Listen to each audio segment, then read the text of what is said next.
Si vous demandez des grandes choses de la vie, il risque que vous allez avoir des grandes choses. Fait qu'un bon vendeur, quelqu'un qui pense grand, il demande des grandes choses. Il va vers les clients qui sont, c'est grand, c'est gros. Pour les étudiants à l'École des hautes études commerciales de Montréal, comme pour les entrepreneurs du Québec, la mondialisation est devenue une réalité incontournable. S'adapter pour survivre, c'est le message du professeur Robert Goulet, conseiller en stratégie d'affaires. C'est sûr que la mondialisation change les règles du jeu, mais elle change les règles du jeu à travers la planète, pas seulement au Québec. Mon slogan, moi, c'est innover, innover, innover, puis vendre à l'extérieur. Donc, c'est innover, exporter, ou vous êtes mort, c'est fini. Comment on aborde la mondialisation? Bien, on se trouve des mentors, ce que je suis aussi, des coachs, des conseillers pour justement enlever la peur, parce que la plupart du temps, les Québécois ont peur de sortir du Québec. My name is sales agent working with... Là, tu pars. Dans le cas de Bionix, ben, j'ai servi de guide marketing. C'est un produit très, très innovateur. C'est un moteur qui développe de l'énergie pour le vélo. Donc, c'est un moteur roue à propulsion énergétique. Ça veut dire que si vous donnez un coup de pédale, bien, ça peut multiplier votre force de coup de pédale jusqu'à 200%, et c'est merveilleux.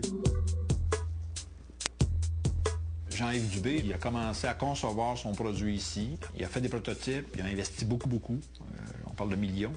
Et à ce moment-là, quand il a saisi, qu'il a contrôlé toute sa production, il est allé exporter ça vers d'autres pays. Et à ce moment-là, il peut fabriquer en Chine et il vend à travers le monde.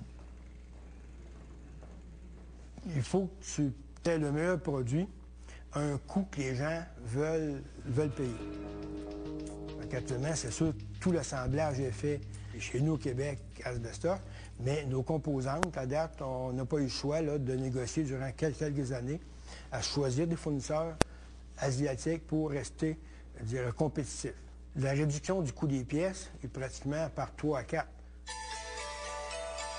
C'est un gros projet pour nous, mais actuellement, on est vraiment satisfait des résultats.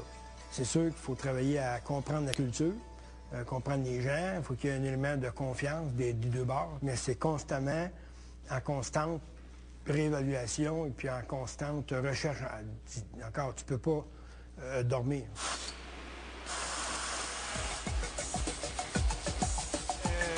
Dans un cas particulier, comme Trico Confort Absolu, M. Demers, le président, m'a demandé de l'aider à développer sa marque de vêtements. Avec les Focus Group aux États-Unis.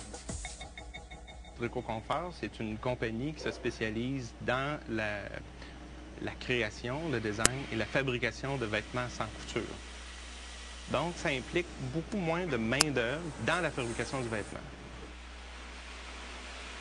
Bien, le domaine textile, c'est difficile de faire ce que tout le monde fait. C'est des choses qui n'ont pas d'innovation, qui ne se démarquent pas. Ça, c'est très difficile de concurrencer à l'échelle mondiale. Alors nous, ce qu'on a fait, c'est une étude. On s'est mis dans la position, OK, on s'ouvre une usine là-bas. On copie tout. J'ai bâti des plans, j'ai tout fait. Je me suis trouvé quelqu'un là-bas, je me suis informé sur le coût de partir une usine là-bas.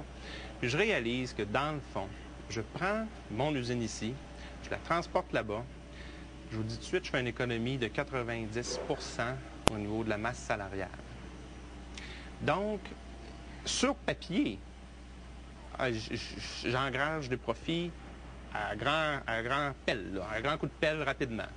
Est-ce que sur la pratique, c'est ce qui va arriver? Je ne suis pas sûr de ça. Nous, ce qu'on a fait chez Trico Confort, c'est qu'on a réuni les employés, les directeurs de département, tout ça. Et moi, je leur ai dit, regardez, les faits, c'est ça. Si on s'assoit, il va se passer qu'on va fermer l'usine, tu perds ton salaire, je perds mon salaire, en fait, je perds ma job. Perdez vos jobs, ferme l'usine, merci, ça aurait été juste un rêve. Par contre, si on leur demande de s'impliquer, les idées arrivent, ils s'impliquent, et puis ils trouvent des solutions. Les ressources humaines doivent devenir une force. Si on ne les met pas dans le coup, c'est un désastre. En le fabriquant ici, on apprend tous les jours, au quotidien, parce qu'on est confronté à des situations de manufacturing ou des situations de problématiques qu'il faut trouver des solutions. Puis souvent, une solution amène une idée novatrice. Donc, si j'étais juste orienté sur un bureau de design, à titre d'exemple, puis que je fais faire ma production là-bas, bien, les idées, j'en ai de moins en moins. On ne peut pas juste penser que notre société va devenir une société de services puis de loisirs. Il faut produire quelque chose. Il faut que nos gouvernements le réalisent puis commencent à s'injecter une dose de réalité là, dans les veines avec beaucoup de CC. Là. Sans ça, ça ne passera pas. Là. Bien, la mondialisation a beaucoup d'effets, que ce soit positif ou négatif. J'aime autant parler du positif. Le positif, c'est de s'ouvrir. Mais ce qui peut arriver d'éléments pervers ou de négatifs là-dedans, c'est que les gens vont être obligés de passer par un recyclage de leur carrière ou un recyclage de leur façon de travailler ou leur façon de penser. C'est sûr qu'il y a des gens qui peuvent perdre leur emploi d'une façon temporaire. Ces gens-là vont être relocalisés.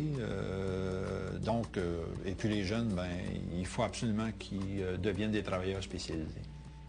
C'est la façon de s'en sortir.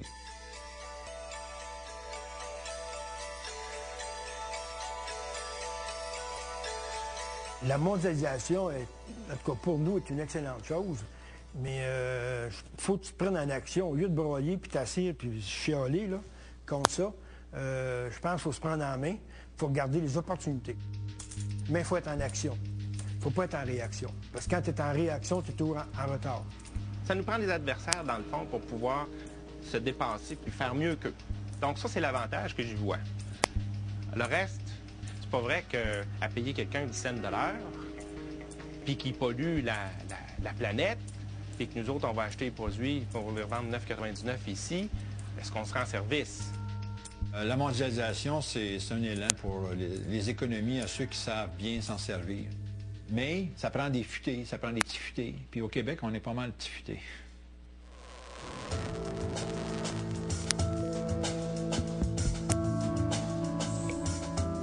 Il n'y a pas que les grands entrepreneurs qui soient interpellés par la mondialisation. Les travailleurs et les consommateurs aussi s'inquiètent de ce phénomène qui risque de bouleverser leur vie. Voici quelques propos que nous avons recueillis. Que vous inspire la mondialisation? Une course ininterrompue au profit. C'est les pertes d'emploi. Dans l'industrie où je suis, surtout l'industrie du vêtement, du textile, les fermetures d'ateliers, fermetures d'usines, les pertes d'emploi massives. Donc vous vivez avec un sentiment de peur? Oui, toujours. Mais que répondez-vous à ceux qui disent « c'est devenu un luxe de s'acheter des produits locaux. On ne peut que se permettre avec nos maigres revenus de prendre des produits qui viennent de Chine justement mais qui coûtent moins cher. » Je suis d'accord avec le fait que c'est pas toujours évident d'acheter canadien parce que, comme vous dites, c'est un peu plus cher. Par contre, la qualité est là. Madame, en tant que consommatrice, est-ce que la provenance des produits que vous achetez vous importe? Ben oui, dans un sens, en mesure de mes moyens, c'est-à-dire que je vais essayer de favoriser les producteurs ici.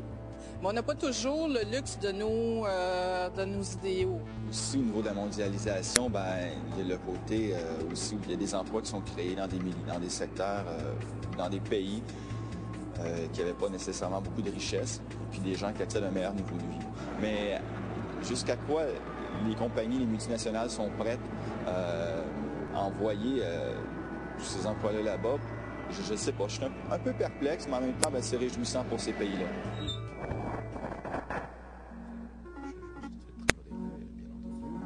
C'est certain, mais bon, c'est aussi la règle du jeu.